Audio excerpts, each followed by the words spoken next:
नमस्कार, न्यूज 24 पर आप देख रहे हैं सबसे बड़ा सवाल। आपके साथ मैं हूं अखिलेश आनंद। आज भारतीय क्रिकेट के लिहाज से बड़ा दिन है। अदालत के हंटर से ही सही, क्रिकेट की सफाई की सही मायनों में शुरुआत हुई। जस्टिस लोढ़ा ने अपनी जांच के बाद जो फैसला सुनाया उसमें खास यह कि गुरुनाथ मैप्पन और राज कुंद्रा को किसी भी तरह की क्रिकेट से जुड़ी गतिविधियों में शामिल होने के लिए आजीवन प्रतिबंधित कर दिया गया। इसके अलावा चेन्नई सुपर किंग्स और राजस्थान रॉयल्स की टीम आईपीएल से 2 साल के लिए बाहर रहेगी। यही नहीं, जस्टिस लोढ़ा ने कहा कि आईपीएल सीईओ सुंदर रमन पर और भी जांच की जरूरत है। आज की इस बड़ी खबर ने बीसीसीआई को सवालों के घेरे में ला दिया है, क्योंकि इसी बीसीसीआई ने जब 2 जजों की कमेटी से खुद जांच कराई थी तो सब कुछ सही बता दिया गया था। सवाल ये, जब सब कुछ ठीक था उस वक्त, अब कैसे ये गड़बड़ी सामने आई? ऐसे में आज का सबसे बड़ा सवाल यह है कि क्या मैप्पन और कुंद्रा पर बैन से क्रिकेट क्लीन हो गया? 2 साल बैन के बाद चेन्नई सुपर किंग्स और राजस्थान रॉयल्स के खिलाड़ियों का क्या होगा? सवाल यह भी, क्या आईपीएल फिक्सिंग में बड़ी मछलियां बच गईं? इन तमाम पहलुओं पर खास मेहमानों के साथ चर्चा होगी, लेकिन सबसे पहले आपको एक रिपोर्ट दिखाते हैं। Of the operational rules by suspending it from the league for a period of 2 years, committee imposes sanction on Jaipur IPL franchisee by suspending it from the league for a period of 2 years. Mr. Gurunath Mayappan, 1. He is declared ineligible for participation in the sport of cricket as explained in Anti-Corruption Code for the maximum period of 5 years under Article 2.2.1. आखिरकार 6 महीने के भीतर IPL fixing मामले में justice Lodha committee का फैसला आ ही गया। Media के दर्जनों कैमरों के सामने जस्टिस लोढ़ा ने शिल्पा शेट्टी के पति और राजस्थान रॉयल्स के मालिक राज कुंद्रा के साथ साथ श्रीनिवासन के दामाद गुरुनाथ मैप्पन को सट्टेबाजी का दोषी करार दिया। अपने फैसले में कुंद्रा और मैप्पन दोनों पर लाइफ टाइम बैन भी लगा दिया। Mr. Gurunath Mayappan, 1. He is declared ineligible for participation in the sport of cricket as explained in the Anti-Corruption Code for the maximum period of 5 years under Article 2.2.1. He is declared ineligible for participation in the sport of cricket as explained in Anti-Corruption Code for the maximum period of 5 years under Article 2.2.1. इतना ही नहीं, इस लोढ़ा ने दोनों टीमों के अधिकारियों राज कुंद्रा और मैप्पन के सट्टेबाजी में शामिल होने की वजह से, ऐसे में सवाल ये है, राजस्थान रॉयल्स और चेन्नई सुपर किंग्स के खिलाड़ियों का क्या होगा? क्या राजस्थान रॉयल्स और सीएसके के खिलाड़ियों की नीलामी दोबारा होगी? क्या सीएसके आरआर को नए मालिक मिलेंगे? क्या दोनों टीमों की नीलामी दोबारा होगी? क्या इस फैसले ने धोनी की साख पर बट्टा लगा दिया? सीएसके की मालिक इंडिया सीमेंट्स में वाइस प्रेसिडेंट भी रह चुके हैं। जस्टिस लोढ़ा ने आज ये भी साफ कर दिया कि कॉन्फ्लिक्ट ऑफ इंटरेस्ट यानी हितों के टकराव के मामले में Conflict of interest, whatever it was, has already been done by the Honorable Supreme Court. And as regards reforms part, we have circulated a questionnaire where conflict of interest actually questions have. We are interacting with people. Once we complete that exercise, then whatever view we take, you will come to know about that. Justice Lodha ने अपने फैसले में तमाम बातें कही, लेकिन fixing की फांस में फंसे उन 6 खिलाड़ियों के बारे में कोई टिप्पणी नहीं की, जिनका जिक्र पहले जांच करने वाली मुद्गल कमेटी की रिपोर्ट में आया था। देश में क्रिकेट को चलाने वाली बीसीसीआई के कामकाज में पारदर्शिता कैसे आएगी? सील्ड इनवेलप वाली बात के लिए सुप्रीम कोर्ट का दरवाजा फिर मैं खटखटाऊंगा कि सील्ड इनवेलप क्या था, थोड़ा बता दो। हम वो जो 13 नाम थे प्लेयर्स ऑफिशियल्स का, वो नाम पूरे हिंदुस्तान की आवाम जानना चाहती है। उस नाम के लिए मैं सुप्रीम कोर्ट में फिर से अर्जी डालने का अपने काउंसिल के टच में हूँ, मैं प्लान कर रहा हूँ। ऐसे में सवाल ये है, क्या मैप्पन कुंद्रा पर बैन से ही क्रिकेट साफ हो गया?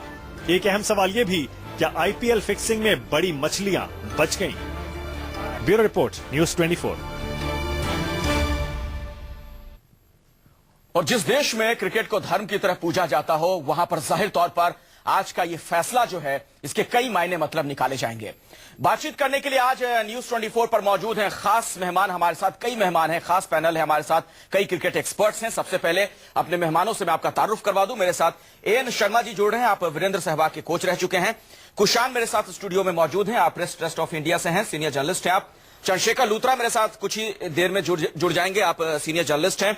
आदित्य वर्मा जो कि याचिका करता है, उनसे भी हमारी बातचीत होगी। साहिल मल्होत्रा हमारे साथ स्टूडियो में मौजूद हैं इंडियन एक्सप्रेस से, और मानव गुप्ता हमारे स्पोर्ट्स एडिटर भी इस चर्चा में शिरकत कर रहे हैं। पहला सवाल आदित्य वर्मा जी आपसे ये मेरा, क्या लगता है आपको आज के इस फैसले के बाद क्रिकेट की सफाई हिंदुस्तान में हो गई, या फिर वो 13 नामों वाला जो लिफाफा है खुलवाकर ही आप दम लेंगे?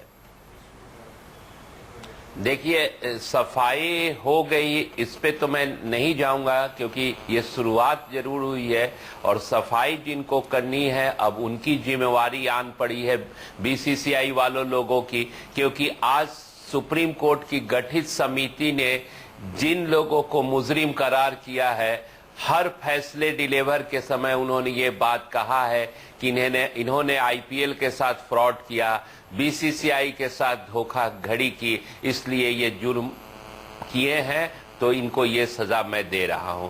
तो अब मैं चाहूंगा कि अगर बीसीसीआई को वाकई अपना क्लीन इमेज दिखाना है आवाम के बीच में, तो अविलंब अपने लीगल टीम के साथ सलाह मशविरा करके उन तमाम लोगों को जो आज दोषी पाए गए हैं, इंक्लूडिंग श्रीनिवासन, क्योंकि समिति ने कहा है कि मयप्पन को जो संरक्षण मिला हुआ था उस श्रीनिवासन के वजह से मिला हुआ था, और सारी बात जानने के बाद भी इंडिया सीमेंट ने मयप्पन के ऊपर कोई कार्रवाई नहीं की थी। तो सबके ऊपर आपराधिक मुकदमा जो हमारा कानून कहता है उन धाराओं में दर्ज होनी चाहिए, ताकि आवाम को लगे कि वाकई बीसीसीआई अब सीरियस हो चुका है। बीसीसीआई में एक नए युग की शुरुआत जगमोहन डालमिया, अनुराग ठाकुर के नेतृत्व में शुरू हो चुका है। चलिए आदित्य, मैं आपकी बात समझ गया। ऐसा ही लगेगा। मानक भी हमारे साथ यहाँ मौजूद है, हमारे स्पोर्ट्स एडिटर है। मानव गुप्ता, जरा ये बताइए मुझे, आपको लगता है जो बात कह रहे हैं और जितनी बड़ी उम्मीदें ये पाल रहे हैं बीसीसीआई से कि ये कर दे बीसीसीआई वो कर दे, ये मुमकिन है?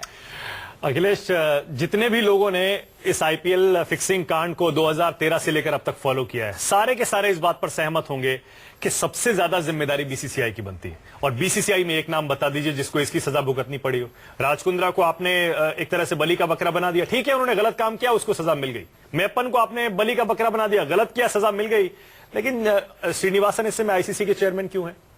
इसके साथ ही बीसीसीआई के बाकी लोग जिन्होंने कलेक्टिव डिसीजन लिया था, वो 3 मेंबर प्रोब बनाया था जिसमें क्लीन चिट्स दे दी गई थी, क्या बीसीसीआई की किरकिरी नहीं हुई है आज के इस जस्टिस लोढ़ा कमेटी के फैसले के बाद? क्या उनको बाहर आकर जवाब नहीं देना चाहिए कि क्यों वो 3 मेंबर कमेटी बनाई थी और उसका टर्म्स ऑफ रेफरेंस क्या था?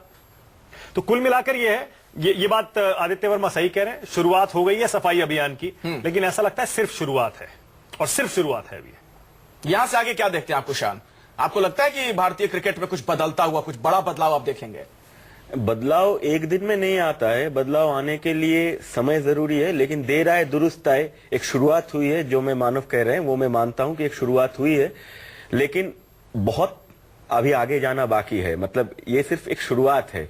मतलब जैसे हम, एक कहावत है, दिल्ली बहुत दूर है। हम दिल्ली में बैठे हैं, लेकिन दिल्ली के बाहर के लोग कहते हैं कि दिल्ली बहुत दूर है। तो बीसीसीआई के लिए दिल्ली अभी बहुत दूर है। अच्छा साहिल, देखिए, ऑर्डर को बहुत ही हमें बारीकी से समझना होगा। इस ऑर्डर के अंदर कहीं नहीं कहा गया है कि चेन्नई सुपर किंग्स और राजस्थान रॉयल्स अब पार्ट नहीं ले पाएंगी। जस्टिस लोढ़ा के ऑर्डर में बहुत क्लियरली मेंशन्ड है कि जयपुर आईपीएल और India Cements have been now suspended for 2 years। Players का क्या होने वाला है, उनके सपोर्ट स्टाफ का क्या होने वाला है, उस पर कोई क्लैरिटी नहीं है। तो जब तक बीसीसीआई इसके ऊपर कुछ जवाब नहीं देता, अभी आईपीएल गवर्निंग काउंसिल की इमरजेंट मीटिंग जब तक नहीं होती, वो डीमर्जर सोचते हैं, फ्रेश ऑक्शन सोचते हैं, नए टेंडर फ्लोट करते हैं, तो तब तक प्लेयर्स तो एकदम एम्बिगिटी के अंदर हैं। अभी कुछ क्लैरिटी नहीं है प्लेयर्स के फ्यूचर के ऊपर। और जैसे कुशांत दादा ने कहा कि अभी एक ये स्टेप है, तो बहुत जल्दी हम जम द गन करेंगे ये कहते हुए कि नाम खोल दो, ये कर दो, वो कर दो। ये सब कहना बहुत आसान है, बट सब कुछ स्टेप बाय स्टेप होगा। इस गेम को वर्शिप किया जाता है इस कंट्री के अंदर, और कोई भी अगर हमने हेस्ट में स्टेप ले लिया तो उसके रेपरकशंस बहुत ज्यादा होंगे। तो सोच समझ के सूझबूझ से स्टेप लेना होगा। और मैं ये मानता हूं जस्टिस लोढ़ा कमेटी का आज जो पहला स्टेप हुआ है, पॉजिटिव डायरेक्शन में हुआ है। बताइए साहिल, हम लोग इतने सेंसिटिव क्यों हो जाते हैं? जब भी हमारे स्टार प्लेयर्स के कोई गलत कामों का जरा सा भी जिक्र मीडिया में आने की बात होती है, हम लोग बड़े सेंसिटिव हो जाते हैं, बहुत हम डिफेंसिव हो जाते हैं। ऐसा क्यों है? अगर एक सील्ड एनवेलप में जैसे आदित्य वर्मा बैठे हैं, बड़े बड़े प्लेयर्स के नाम है, बड़े बड़े ऑफिशियल्स के नाम है, उनके खिलाफ थोड़े बहुत सबूत मिले, आज भी उनका कोई नाम तो सामने नहीं आया, हम इतने सेंसिटिव क्यों हो गए कि नहीं उनका नाम नहीं आना चाहिए? क्यों नहीं आना चाहिए उनका नाम सामने? अभी देखिए, जब तक सुप्रीम कोर्ट डिसीजन नहीं लेता, हम और आप उस नाम को नहीं खुलवा सकते।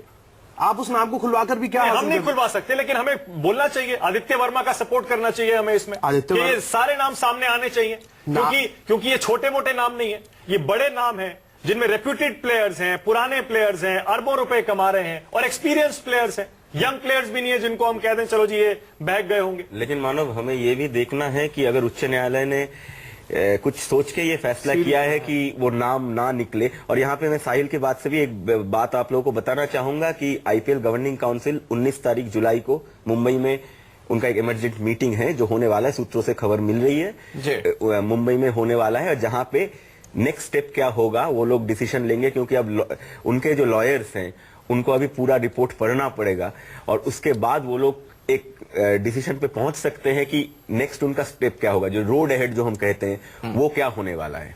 चलिए, मैं एएन शर्मा का रुख करना चाहूंगा। वीरेंद्र सहवाग के आप कोच रह चुके हैं। एएन शर्मा जी, क्या आपको लगता है, वही सवाल जो यहां पर तमाम जो पैनलिस्ट उनसे मैं पूछ रहा था, आज के इस फैसले के बाद बहुत कुछ बदलने जा रहा है भारतीय क्रिकेट में, बीसीसीआई में खास तौर पर? देखिए सर, ये हम बहुत समय से सुनते आ रहे हैं, पर आज तक कभी कुछ बदला है क्या?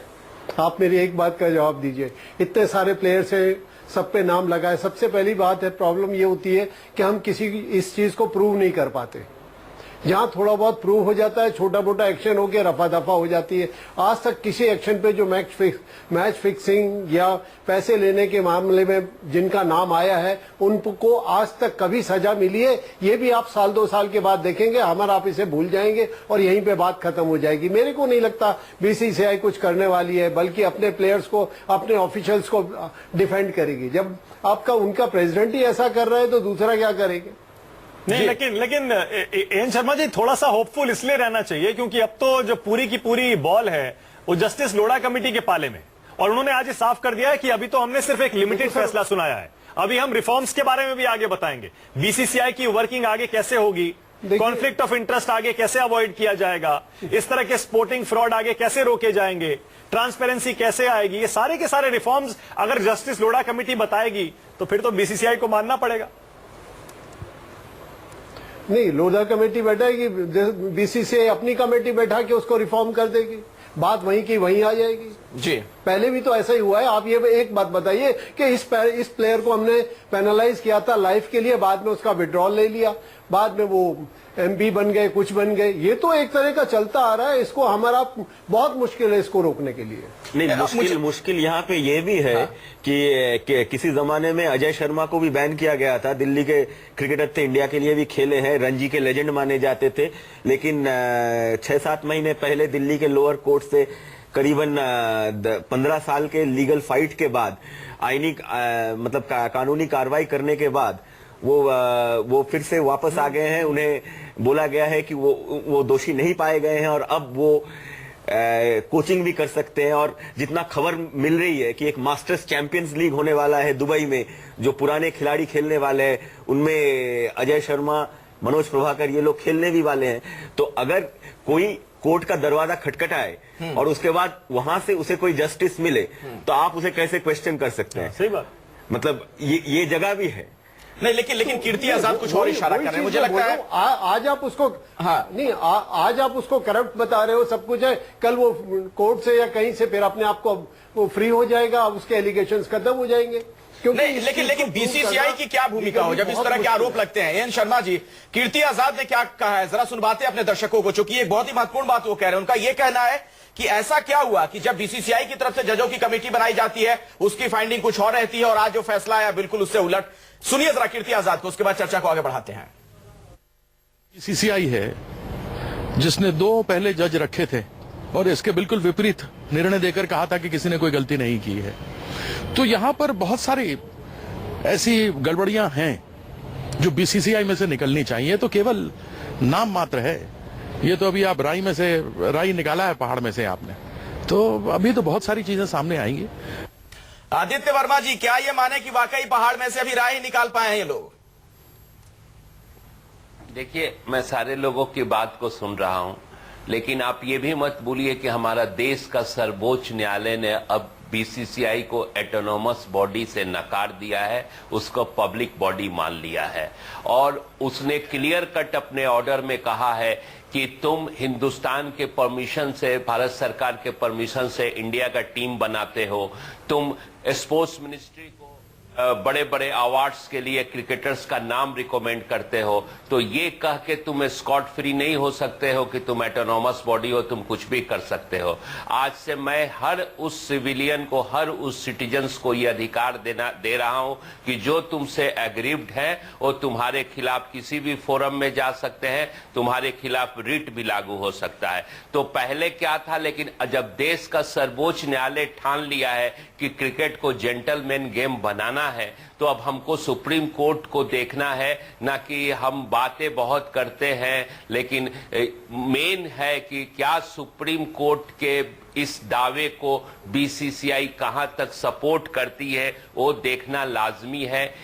जिस श्रीनिवासन को सुप्रीम कोर्ट ने बीसीसीआई के हेल्म ऑफ अफेयर से बाहर कर दिया, उसको इलेक्शन लड़ने से रोक लगा दिया, वो बारबाडोस में बीसीसीआई के अध्यक्ष के हैसियत से आईसीसी का मीटिंग अटेंड करता है और मुझे दुख इस बात की है कि हमारे हिंदुस्तान के यंग मेंबर ऑफ पार्लियामेंट और करंट बोर्ड सेक्रेटरी भी उस मीटिंग में बैठे हैं। ये सब बहुत ऐसी चीजें हैं, लेकिन ये सब जो चीजें हैं जिस तरफ आप इशारा कर रहे हैं आदित्य मानक, ये एक रात में बदलने वाली चीज नहीं है कि अदालत से कोई फैसला आए और ये सारी चीजें बदल जाएंगी। अब सवाल ये है कि आईपीएल के शुरुआत तो बीसीसीआई को करनी है। बिल्कुल, खिलाड़ियों के भविष्य का आपको क्या लगता है? एक तरफ जहां बात हो रही थी कि आईपीएल की 8 से 10 टीमें और 6 टीमें बचेंगी, वहां पर आप क्या देखते हैं, क्या गुंजाइश बनती नजर आ रही है? देखिए, अभी तक जो अखिलेश समझ में आ रहा है, इन सारे के सारे प्लेयर्स का भविष्य पूरी तरह से अधर में लटका हुआ है। अच्छा, आज जस्टिस लोढ़ा से एक सवाल पूछा गया था उनके ऑर्डर पढ़ने के बाद कि भाई अब इन प्लेयर्स का क्या होगा और टीमों का क्या होगा, कोई नया मालिक अगर खरीदना चाहे तो क्या वो पॉसिबल है? जस्टिस लोढ़ा ने कहा हाँ पॉसिबल है, बीसीसीआई अगर परमिशन देगी कोई नया मालिक आके खरीद लेगा। लेकिन बाद में हमने उस पर विचार किया तो समझ में आया, ऐसी टीम जिस पर 2 साल का बैन लगा हुआ है उसे खरीदेगा कौन? सबसे पहला सवाल, क्योंकि जब आप खरीदेंगे तो उसकी लीगल लायबिलिटी भी आपको साथ साथ में लेनी पड़ेगी। 2 साल आप खेल नहीं सकते। आप क्या खिलाड़ियों को रिटेन कर पाएंगे 2 साल? अगर आप कोई कमाई नहीं करेंगे, खेलेंगे नहीं, उनकी सैलरीज आप कहां से देंगे? तो कुल मिला के सवाल वहीं आ रहा है, इन प्लेयर्स का क्या होगा? तो आईपीएल के मैचेस भी तो कम हो जाएंगे, आईपीएल की कमाई कम हो जाएगी। नहीं, उसके लिए देखिए, उसी के लिए देखिए, अभी पूरा जोर लगा देंगे। 6 टीमों का आईपीएल, मेरे ख्याल यहां सब मुझसे सहमत होंगे, बहुत कम अट्रैक्टिव होगा। टीवी व्यूअरशिप आईपीएल होगा भी नहीं, होगा ही नहीं 6 टीमों का आईपीएल। ये फ्रेश बिडिंग होगा, आप देख लीजिए, फ्रेश बिडिंग होगा। 8 टीमों का आईपीएल होगा। गावस्कर साहब जो बीसीसीआई आईपीएल प्रेसिडेंट रह चुके हैं 2014 के आईपीएल में, उन्होंने कहा है कि जो पहला जो टर्म्स ऑफ कंडीशंस था जब आईपीएल शुरू हुआ था कि ये 8 टीम का होगा जिसे बढ़ा के 10 टीम बनाया जाएगा।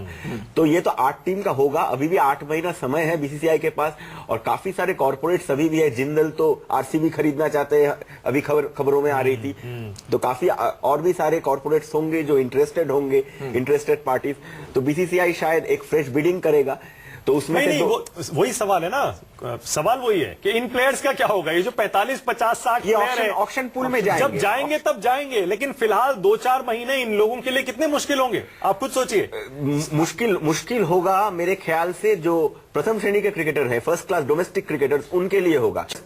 उनके लिए होगा। चलिए, MS धोनी, सुरेश रैना, रविचंद्रन के लिए नहीं। साहिल, अगर है राहुल द्रविड़ का मैं जिक्र करूं, ठीक है, इतने बड़े खिलाड़ी, प्रतिष्ठित खिलाड़ी, वो जिस टीम से जुड़े हैं उसको भी प्रतिबंधित कर दिया जाता है, क्या कहीं ना कहीं मोराल पर भी असर पड़ेगा, आपको लगता है? देखिए, अगर मोराल पे असर पड़ना होता तो वो इतना आगे आईपीएल में नहीं जाते। हम बहुत ज्यादा आगे सोच रहे हैं। बिडिंग का प्रोसेस अगर हम सोचे तो वो बीसीसीआई का आउटलुक है, वो किस तरीके से टैकल करेगा। आज जस्टिस लोधा ने जब प्रेस कॉन्फ्रेंस के अंदर एक बात के ऊपर बहुत एम्फेसिस दिया था कि इस समय एम्फेसिस उनका है क्रिकेट को क्लीन करने का। वो ये नहीं सोच रहे इन प्लेयर्स का क्या होगा अगर टीम बैन हो जाती है, फ्रेंचाइज बैन हो जाती है। इस टाइम एम्फेसिस सिर्फ क्रिकेट को क्लीन करने का है। और रही बात प्लेयर्स की, 45 से 50 जो प्लेयर्स हैं उनको दोबारा ऑक्शन पूल में डाला जाएगा, नए टेंडर्स फ्लोट होंगे, वो टीम्स कहीं नहीं जाएंगी। जैसा कुशानदा ने कहा, 6 टीम का आईपीएल तो एकदम फ्लॉप होगा। 6 टीम के आईपीएल का कोई कॉन्सेप्ट ही नहीं है। इतना स्पॉन्सरशिप मनी उसके ऊपर राइड कर रहा है, फ्रेंचाइज फीस राइड कर रही है, बहुत सारी चीजें हैं। तो तभी अब जो बीसीसीआई की इमरजेंट मीटिंग होगी उसकी डेवलपमेंट्स बहुत ज्यादा इंपॉर्टेंट होगी। और अभी जैसे एन शर्मा जी ने कहा कि अभी लोधा कमेटी को सोचते हुए बीसीसीआई एक और रिफॉर्म कमेटी बना देगी, तो एक चीज बहुत इंपॉर्टेंट है जो हम सब मिस कर रहे हैं कि सुप्रीम कोर्ट ने रूल किया था कि लोधा कमेटी की जो फाइंडिंग्स है those will be binding on BCCI and all the related parties. तो उसको आप चैलेंज सिर्फ तब कर सकते हो, जैसे मैप्पन जी है जिनको क्रिमिनल प्रोसीडिंग्स चल रही हैं, तो आप उनको चैलेंज कर सकते हो, वरना एक बार जो लोधा कमेटी ने रूल कर दिया that is binding on all the parties and BCCI. तो अगर हम सुप्रीम कोर्ट, एपेक्स कोर्ट को ही ट्रस्ट नहीं कर सकते तो फिर हमें चलिए मान लिया अखिलेश, चलिए मान लेते हैं जस्टिस लोढ़ा की कमेटी अब ये और काम करने वाली है, बीसीसीआई को कैसे स्ट्रीमलाइन किया जाए, कैसे ट्रांसपेरेंट बनाया जाए, आरटीआई के अंदर लाया जाए, एकदम बढ़िया चले, इसके लिए अब रिफॉर्म्स सजेस्ट करेगी जस्टिस लोढ़ा कमेटी। मेरा सवाल एक और है, और एएन शर्मा, आदित्य वर्मा, दोनों से मैं आप चाहूंगा कि आप कमेंट करें। अखिलेश देखिए, सवाल बहुत बेसिक सा जो हम पहले भी उठा रहे थे। सवाल यह है, अगर किसी टीम का प्रिंसिपल बैटिंग करता है, प्लेयर्स के साथ लगातार टच में रहता है, क्या उस टीम के कैप्टन और जो हाई प्रोफाइल प्लेयर्स हैं उनको उसके बारे में पता नहीं होगा? पहले एएन शर्मा साहब आपका कमेंट मैं चाहूंगा। बिल्कुल उसी तरह जैसे राजस्थान रॉयल्स के इतने सारे प्लेयर और मालिक अगर बैटिंग कर रहे हैं, राज कुंद्रा, क्या उनके टीम के सीनियर प्लेयर्स को इसकी जानकारी नहीं होगी? इसीलिए हम सवाल उठा रहे हैं कि बड़ी मछलियां बच गई। एएन शर्मा जी, बड़ी मछलियां बच गई। देखिए, हाँ, 100% तो मैं नहीं कहता पूरी टीम को पता होगा, पर कम से कम 5-7 खिलाड़ियों को जरूर पता होता है, क्योंकि वही है जो मैच को मैनेज करते हैं। जी आदित्य वर्मा इस पर ज्यादा अच्छे से बोलेंगे। ऐसा हो नहीं सकता कि कैप्टन को, सीनियर प्लेयर्स को जानकारी ना हो कि मालिक क्या कर रहा है, और उनसे बात भी करता है, मैच की इंफॉर्मेशन भी लेता है। देखिए, जस्टिस मुदगल कमीशन वो भी सुप्रीम कोर्ट के द्वारा बनाई गई कमेटी थी, और उसने मुंबई पुलिस के ऑडियो टेप लिए थे। जब मैं सिंपली एएन शर्मा साहब से जो है क्रिकेट के जानकार लोगों के सामने अपनी बात रखना चाहता हूं कि जब टीम का मालिक बेट करे तो बेट थोड़े कहलाएगा, अपने टीम पे बेट करेगा उसको मैच फिक्सिंग कहूंगा। आपको याद होगा कि एक मैच का चर्चा मुदगल कमीशन के रिपोर्ट में था, जो मैच सीएसके और राजस्थान रॉयल के विरुद्ध खेला गया था, कि हमारी टीम 130 और 40 के बीच में आउट होगी। ये मैप्पन ने बोला था बिंदु दारा सिंह को, जो बॉम्बे पुलिस के पास बाद में वेरीफाई भी हुआ कि आवाज इन्हीं लोगों की थी। अब इस हालात में ये कोई तुक्का तो था नहीं कि मैंने बोल दिया और वही हो गया। तो कहीं ना कहीं खेलने वाले कुछ खिलाड़ी हो, चाहे बड़े हो चाहे छोटे हो, उनको तो इसकी जानकारी थी कि आज मालिक का आज्ञा का आदित्य वर्मा जी, आप बहुत ही महत्वपूर्ण बात कह रहे हैं, मैं दोबारा आपके पास लौटूंगा, मजबूरी एक ब्रेक ले रुकना पड़ेगा। सवाल तो यह भी है कि यही जब धोनी है जस्टिस मुदगल कमेटी के सामने जाते हैं तो वो कहते हैं कि मैप्पन को लेकर के वो क्रिकेट प्रेमी थे, और ये जो फाइंडिंग नहीं आती है इसमें साफ तौर पर यह कहा जाता है कि वो सटोरिया था। तो क्या धोनी झूठ बोल रहे थे? धोनी की भूमिका को लेकर भी बातचीत करेंगे, और हमारे साथ चंद्रशेखर लूथरा भी जुड़े, उनके पास लिए चलेंगे।